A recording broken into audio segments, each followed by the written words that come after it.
আজ আমার খুব আনন্দের দিন। যেই র্যাকটা বানানোর জন্য এতটাই পরিশ্রম বা এতটাই চেষ্টা করেছিলাম, ফাইনালি আজকে সে র্যাকটা কিন্তু তৈরি হয়েছে। যেদিক দিয়ে হোক যেভাবে হোক ম্যানেজ করেই কিন্তু আমি র্যাকটাকে বানিয়েছি। এই র্যাকটা বানাতে দিয়েছিলাম সামনে একটা মিস্ত্রিকে। তো আজকেই সেই র্যাকটা কিন্তু আসছে। সামনের দিকে কাঁচগুলো এখনও বসানো হয়নি, কারণ ওটা নিয়ে আসতে যদি ভেঙে যায়।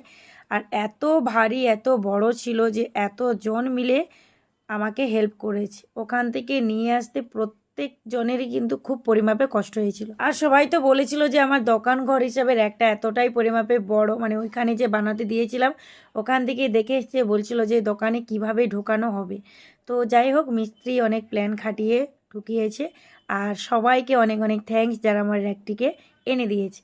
তো তারপরের দিন কিন্তু কাঁচ পড়ানো শুরু হয়ে গিয়েছিল। একটা দোকানে নিয়ে আসার পর অনেকটা সুবিধে হয়েছে। পুরোপুরিভাবে তো দোকানটা সাজাতে পারিনি, চেষ্টা করছি যাতে ভালো করে সাজিয়ে নিই।